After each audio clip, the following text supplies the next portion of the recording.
Ayun, magandang araw ulit mga kagamba. Mayroon tayong gagamba ngayon na mura lang. Ah, at ang nangyayari ngayon mga kagamba, kaya bumababa na ang presyo ng gagamba dahil sa yung mga ahente sa probinsya, marami nang nahuhuli. Ngayon, dahil sa walang tigil na panay ang pauso ng mga reseller dito sa Metro Manila at saka mga retailer, nababantilawan o hindi masyadong nag-uuso ang gagamba dahil wala na sa panahon kung magpauso sila. Dati kasi, pag nagpauso kami, 2 times a year lang sa isang lugar. Dahil ngayon, akala kasi nung iba, pag kami naghahanap ng gagamba ay uso na naman. Ang nangyayari dyan, pagka bumili sila ng isang kaha, baka wala pa sa kalahati, hindi pa nila maiubos yun. Dahil nga, iilan pa lang yung mga bata. At saka nagsawa na ang bata sa kakauso doon sa lugar. Ngayon, yung pagbaba naman ng presyo ng gagamba ay dahil sa maraming supply at kakaunti ang demand. Kaya ngayon, itong gagamba natin, tingnan nyo ito, ipi-play ko itong video na to. Ayan. Kaya naman itong ating gagamba ngayon, 250 lang isang kaha. Basta ikaw mag-pick up dito, palitan mo yung kaha, 250 na lang. Ang isang box, 100 piraso. Tagalog yan Tagalog. Dagsa ang gagamba, tawag dito, matumal, kukunti ang demand pero marami ang supply. Kaya ganyan, bumababa ang presyo ng gagamba. Ngayon, yung mga ibang deliver ko dati na kumukuha ng 5 kaha, abay rumikta na sila doon sa probinsya. Ngayon, ang kuha nila doon, 250 yata doon sa mga ahente. Kaya kumikita ngayon yung mga ahente sa probinsya. Hindi nila alam, ang kuha lang namin doon is 180. Ang kuha lang namin. Kaya tuwan-tuwa ngayon itong mga ahente dahil yung mga deliver namin dito, narumikta doon dahil kasama na sila sa grupo, ay nakukuha nila ng mataas. Kaya imbis 250 lang sa akin, ganito, 250 lang dito sa akin to. Imbis na pupunta sila dito sa akin, o-order sila doon dahil iniisip nila, rikta na sila. Ay hindi nyo alam, mas kumita pa sa inyo yung mga ahente. Samantalang ako, maibibigay ko ng 250 rito sa Metro Manila at tapos kukunin nila doon sa mga ahente dyan sa probinsya, 250 plus shipping fee pa. May shipping fee pa yon. Kaya hindi nila maibigay ng 250. Yung iba nakukuha, nung ibang mga buyer na malalaki rin, nakukuha nila 220. Kaya 2.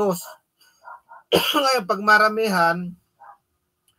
maramihan yung dumating sa kanila, marami, kumikita sila ng sintabo. Kaya may bababa nila yung presyo. Sa akin kasi, kaya mababang presyo dahil sarili kong mangingilaw yung kinukunan ko. Sarili kong hunter.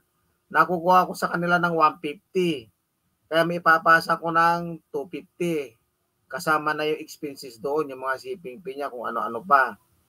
Ganun yon. Ay hindi naman, pag rumikta naman yung mga buyer dito na mga reseller na dating dinideliveran ko, hindi naman sila bibigyan ng dos doon kasi alam nila mga reseller at saka minsanan lang kumuha yun. Hindi kagaya sa amin na maintain yung pagkuha namin tuloy-tuloy.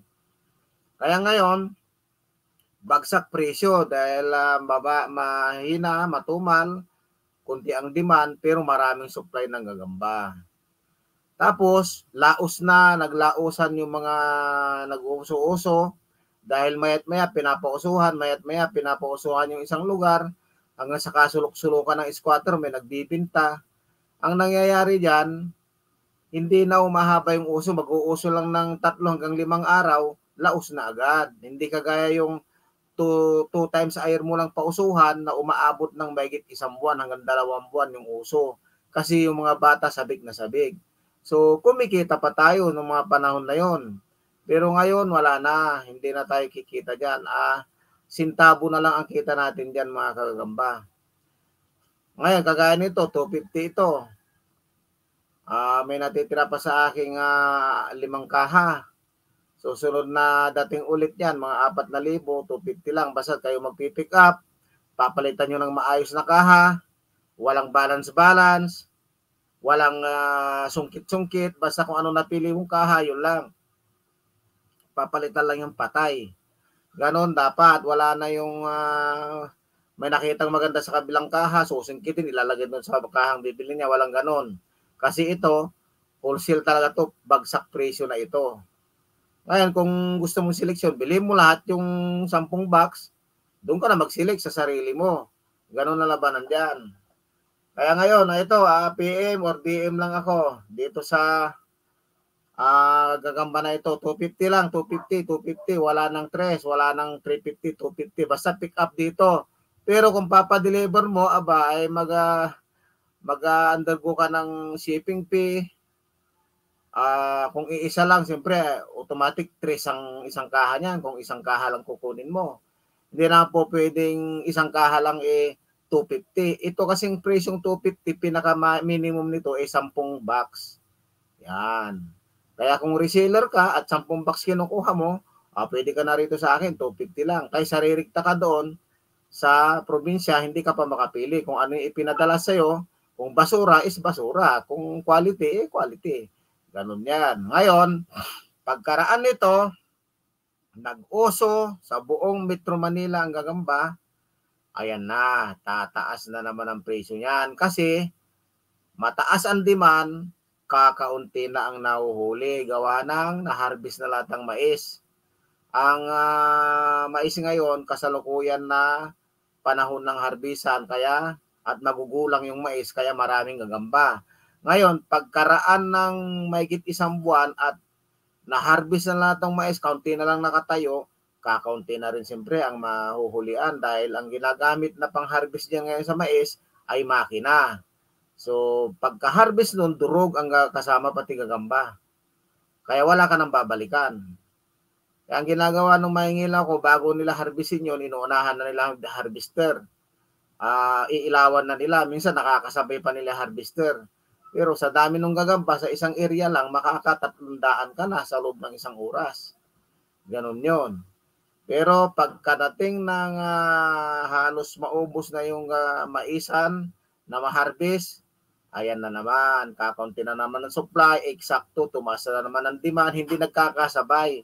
Kasi dapat kasi sasabay yung demand doon sa dami nung nahuhuli. Pero hindi sumabay, nauna yung dami, tapos biglang nawala yung nahuhuli, tapos pinausuhan naman ng Metro Manila, biglang pumutok, biglang nag-uso, saan na yung supply? So, tataas ngayon ang presyo. Ganun yan. So, aabutin na naman tayo ang deliver natin, 450 hanggang 5 piso na naman yan. Natural, kung bibili yung retailer, kasi nga, naibibinta naman yan ng 10 isa, 7, 10, 15, 20, yung gagamba natin. Pag i-retail mo. Ngayon, ang mangyayari yan, yung 5 piso sa isang box o 450 isang box, papatulan mo na kasi wala na yung 250. Kaya samantala nyo na ngayon, kunin nyo na ito, yung 5 kahang naiiwan. Hanggang dito lang. Maraming salamat.